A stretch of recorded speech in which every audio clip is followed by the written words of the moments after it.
My husband and mother-in-law often spoke in their native language, so I recorded them, had it translated, and discovered a shocking truth that changed everything.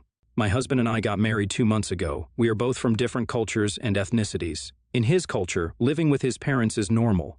We had discussed moving in with his parents after we got married, but I wasn't very comfortable with the idea. I was born and brought up in America.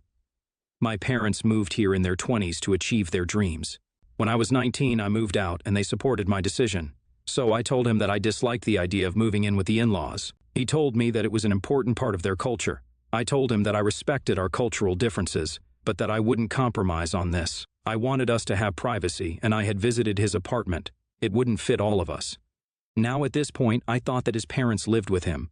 He had made it seem that way too. He had told me that he grew up here. We eventually compromised, and he asked me to try it out for a few months, and if I wasn't comfortable, then we could move out. So, I agreed. We had a small ceremony when we got married, but it was beautiful. I moved into his apartment, and his family was extremely sweet. I didn't feel anything was wrong. His mother and he would frequently talk in their native language, and I would be curious. I asked him to teach it to me too, but he would refuse and say it wasn't necessary. I told him that I wanted to be a part of their conversations too, but he still wouldn't teach me. Time passed, and I took a few classes online, but I was still learning. I only understood a few phrases and words. My husband and I both worked. It had been about a month and a half into our marriage, and my mother-in-law kept telling him to get it done. That's the one phrase I understood. When I would look at him, he would just awkwardly smile at me. I could feel that something wasn't right. I would ask him about it, and he would always just blow me off, saying that he would tell me later. As the days passed, my mother-in-law got more anxious about it. I tried asking her, but she wouldn't give me an answer either. I was fed up with it. We hadn't even gone on our honeymoon yet. I wanted to go abroad, but he would blatantly refuse and tell me he was busy with work or make up a similar excuse. One day, I was speaking with a coworker of mine. She was from the same country as my husband, but I hadn't heard her speak her native language. I randomly asked her if she spoke the language, and she said yes. I asked her if she could help translate a few lines for me, and she said of course. I knew it wasn't right, but I was going to record them. I've lived with them for almost 2 months now, and I don't particularly like being left out of conversations all the time. I knew something was up, and I was going to find out what. When I went back home that day, I did. My normal routine. Once my husband was back, my mother-in-law started speaking fiercely to him. She sounded angry. I immediately started recording their conversation. The next day, I met up with my coworker during my break. I made her listen to the recording and her eyes widened. She didn't know who was speaking. She asked me who this was, and I told her it was my husband and my mother-in-law. She told me to immediately get out of there and call the cops. I was shocked. I didn't know what to say. It couldn't be that bad, right? I asked her if she misunderstood anything, and she said no. She proceeded to explain to me that my mother-in-law was pestering my husband to open a joint account with me and to take note of how much money I had. My jaw dropped. What the frick? This lady, my mother-in-law, didn't speak much to me but acted very sweet. I always thought that she was just a reserved person. My coworker continued to tell me that my mother-in-law was pestering my husband to apply for a green card. She said that my husband was almost yelling at his mother to keep her voice down and kept explaining that for a green card, he had to show proof that I was able to support him financially. She then told me that she kept screaming at him to get it done. I didn't know how to react. I remembered my husband asking me to create a joint account, and I had refused. I made more than him, but he wasn't aware of that. I wasn't comfortable opening a joint account with him just yet, as I had a few of my prior investment plans that needed to be completed. I hadn't disclosed everything to him, and right now, I was thankful that I hadn't. I wasn't aware that he didn't have a green card either. He told me he grew up here. My CO worker pulled me into a hug. I didn't notice that I had started crying. She told me to report it to the police and file for an annulment. Divorce was not an option in this case. I went home early that day and packed up my stuff. I had informed my father, and he was on his way. My mother-in-law wasn't home, but my father-in-law was. When I rolled my bags out, he tried to stop me. He asked me what was going on, but I just ignored him. My father had come up by now. He was enraged, but was keeping calm because of me. I went back with him to his place. I contacted my father's lawyer and filed a report the same day. My husband called me multiple times that evening. My lawyer recommended not talking to him. This was fraud. One thing my coworker very clearly mentioned was something my husband had said. His exact words were, "Why do you think I married her? Have you seen her house? It's huge. She doesn't know that I don't have a green card. I'll have to coax her into believing my story. We're married now, but we need to wait to make our move."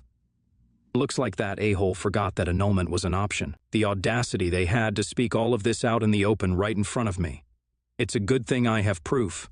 I don't know how long this will take, but I'll update you all soon. Update 1. 6 months later, the annulment of my marriage has been granted. You should have seen his face when he knew that I knew. I can't believe I got sucked in by him. I actually thought he loved me. I wanted to ask him why, if he actually ever loved me, but the answers were all there in that recording. My lawyer warned me not to contact him during that period. It was better that way. My parents could see how shattered I was over this. I couldn't help but think that if I hadn't recorded them, I would have never known. I would have never thought about this happening, or that these were his intentions. I know many of you have asked what his native language is and which country he is from. I haven't mentioned that information because I don't want to promote any stereotypes. Of course, charges were pressed against him, and he had to pay for them. There are a few other things I cannot make public. What I can tell you is that he won't get away with it. There are chances that he and his family may get deported. His parents were here on a visitor's visa anyway. I'm still staying with my parents. I don't trust them one bit. I'm very grateful for my CO worker. If it wasn't for her, I would have never known, and that's horrifying to me. I'm just trying to move on now. Thank you all for your support. NTA. At first, I thought OP was stupid to just trust the coworker's word, but then I realized I was stupid. Nobody would joke about a situation like this. It's a good thing she got out of that ASAP. While reading this, I was praying the op wouldn't confront them by herself like in those dumb movies. Good thing my gal is smart and just quietly packed and got out of there. NTA. I feel so bad for the op, poor girl. I can't imagine anyone going through a situation like this just 2 months into their marriage. But on the bright side, it's better she found out now than later. Not gonna lie, it would have been terrible if OP confronted him by herself. These types of people, who knows what they're capable of? For the people saying that she should have done more research on his background or found out more about his family, do you all realize how good he must have been to get her to marry him? OP doesn't seem like a fool either. She followed her gut instinct and found out what was going on. She even tried to learn their language. Of course, her intentions were good when she did so, but these asses, his whole family, were in on it. This is fraud. Good thing she got it annulled. A divorce would have been problematic. NTA, and that is why you never disclose your finances fully. She got emotionally played by him. I hope OP and her family can move on and live a better life. Poor people must be traumatized by this experience. Next story. My brother is 13 years older than me, and I have known my whole life, all 19 years, that he would have preferred to remain an only child. We are not close. He has never had time for me, never wanted me in his life, or to be in mine. When he moved out, he stayed distant from me. He'd speak to our parents, visit them, but it was like I wasn't there. Over the years, I got used to it. One time when I was like 12, our parents asked him if he would let me stay for a weekend because they were attending an adult-only wedding. He said no, but he didn't just say no. He was clear that he would never want that kind of contact with me. They argued back then over it. Not sure how bad it got, but they never asked again, and nothing changed between me and him. It always stood out to me that he was almost disgusted to be asked and by the idea that he would need to spend some time with me. He never showed up to my birthdays and never got me anything for Christmas or my birthday. My parents were bothered but always told me once we were both grown, our relationship would be more equal and could grow. I think they wanted to believe that more than they actually did. My brother has been with the same woman for like 8 years. I've met her a grand total of 2 times. Now they're engaged, and everyone is all excited. His fiancée came over while I was at my parents' house for Christmas and asked me to be her bridesmaid. She brought up how they needed to include me since all of her siblings were bridesmaids and groomsmen. I asked if that was the only reason, and she went silent because, she was asking a stranger for the sake of appearances. So I told her it was nice to offer and all, but I couldn't accept, and that I wouldn't be attending the wedding. She freaked out and went crazy about how my lack of attendance will overshadow the day. And sometimes you go for family, even if you're not close to or know the family, because family is important. I ended up having to leave my parents' house because they were also so unhappy when they heard that I was planning on not going. They told me he's my brother, and I should be at his wedding, even if I'm not a bridesmaid. Tia? Edit. Some stuff has come up commonly, and I wanted to add some extra details. My brother is very close to our parents. He always has been, and they know his fiancée very well since they've seen her a lot. I was just simply never included in that, but my brother never appeared to have any hard feelings toward our parents, only ever me. His fiancée has admitted she only invited me for appearances' sake, and that my brother said no to including me in his wedding party. My brother and I look very alike, which is a mix of both our parents. I have seen pictures of my mom while pregnant with me, so unless they really faked those, he's not my bio father. I've had more of a conversation with Redditors posting on this than I've had with him in 19 years. NTA. It might be a good idea to expand on what you've written here and get them to read it. Emphasize the hurt and how dehumanizing it is that your brother and sister-in-law want to use you in this way after how he's treated you. Plus, point out the obvious double standard on claiming you should do him favors because he's family when he would never do the same for you. NTA. Your parents are enabling his appalling behavior. You not having a relationship with your brother is no loss, OP, as the way he's behaved throughout your life, jealous, entitled, and spoiled, means he's not a very nice person. I can understand him getting his nose put out of joint when you were born, but he has no excuse now. You must have been incredibly hurt over and over as a child, and in some ways it must have been difficult for your parents too, as they must love you both.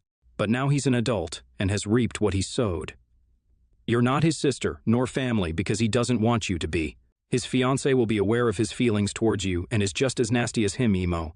To expect you to happily join the wedding party, where you would have no doubt been made to feel rejected, not worthy too. And then have the audacity to flip when you politely refuse. Your parents need to stop enabling his atrocious behavior. You seem quite level-headed despite the effect this long-term rejection must have had on you, OP. I hope it doesn't affect the various relationships you will have in life. I'm proud of you for sticking up for yourself. NTA. I also think it's weird that some comments are saying sister-in-law doesn't know, but after 8 years and never buying gifts for birthdays and holidays, never calling or visiting, never including you on plans for things or events, she knows. Like, seriously, how could she not? Maybe she doesn't know all the logistics because obviously if he told her how cold he could really be and they want kids, then him acting this way would be a huge issue. It's not a charming quality to possess as a grown man to make it blatantly obvious that you are incapable of loving an integral family member that literally did nothing but exists. Can you imagine how he would be as a parent if he didn't like his child? Which happens, people. Let's not deflect from the fact that many people can have children and feel nothing towards them but contempt. Anyways, OP, frick that. And don't let your parents' opinions dictate your attendance. Sister-in-law can frick off because she's a weirdo too. Next story. Foreign, Alabama. For the past week, our mornings have been 30 degrees and warming up to the mid-40s. I don't think we've seen 50 degrees for quite some time. When we were married, he conceded to a request that I made that our 2-year-old child during the winter months be adequately bundled up and always wears an undershirt to keep her chest warm and a hat to keep her head warm. That means at all times during the winter she's wearing a minimum of 2 layers on her chest and has a hat on her head when she's outside. The reason why I say he conceded to this is because he loves cold weather, and it has always been the shorts, hoodie, and flip-flops kind of guy during cold weather months. Well, since we're divorced, he's basically thrown that out the window and refuses to put an undershirt on our child. On my weeks, she is always wearing one, and I always send her to his house fully clothed with one on. When I get her back the next week, he has her dressed in maybe pants, a t-shirt, and a jacket. The final straw was this week. I was off work, and he wasn't, and daycare was closed, so he asked if I could watch her. I said sure, no problem. Just bring her to daycare, mommy, a normal daycare time, to keep her schedule. When he dropped her off, I about blew a gasket because he had our 2-year-old dressed in a sweater, nothing underneath it, and shorts. That's it. I took her inside immediately and put some clothes on her and asked him, why in heaven's name is she dressed like this? He said that she was only outside for 5 minutes, so he saw no point in putting a full outfit on her. I reminded him that it's winter time and her body is still learning how to regulate temperature and she needs to be covered. She also needed at least a shirt underneath the sweater because what if she got hot and we took the sweater off, she'd be naked. He just shrugged and went about his way, saying it's not that serious. I called his mother, who I'm still on good terms with. I told her what happened, and she was furious. She called him and scolded him, telling him to at least have 2 layers on the child just in case. He then texted me back, calling me all types of dramatic and whatnot, saying it was uncalled for to talk to his mother, but I honestly felt there was no other way to get through to him. Aitia? Esh, you lost it. You have a bit of a control freak in you. No coats with car seats, safety. We live in northern New York and don't even own a winter coat for the 1-year-old. I wrap him in a blanket to carry him out, buckle him in, and throw the blanket over him. The undershirt thing is your problem. Honestly, you need to let go of a little control there. As your child walks and probably plays outside, she should have a coat at least with her. But 30 degrees outside, a warm sweatshirt in the car would be fine. Skirts expose legs like shorts do, but somehow they're better accepted in winter, LOL. I never understood that. If someone wants to wear shorts, then whatever. I'm not saying your 2-year-old should, but sometimes that argument isn't worth having with a toddler. If you were in a hurry and when you can toss a blanket in the car, you don't actually get sick from the cold, and she wouldn't get frostbite that quickly. If he had nothing warm for her at all, that is crappy, but her not having it on wasn't. But you don't get to dress her at Dad's, and this is how you make co-parenting a nightmare for the next 16 years. Pick out a nice soft fleece blanket that she can be excited about, and get 2 of them, one for your car alone for Daddy's. NTA. He is being straight up neglectful of your child. I don't know how I would get through to him either, but it seems his mom couldn't either as he still thinks he's in the right. Maybe have him speak to a doctor, but yeah, absolutely NTA for trying to make him see sense in any way possible. YTA. You sound like a control freak, and this sounds like the perfect way to push your child's father out of their life, make dealing with you so awful they just give up. I'm not sure what your obsession with an undershirt is when all you're doing is walking from building to car to building. You don't really need to bundle up like you're going cross-country skiing,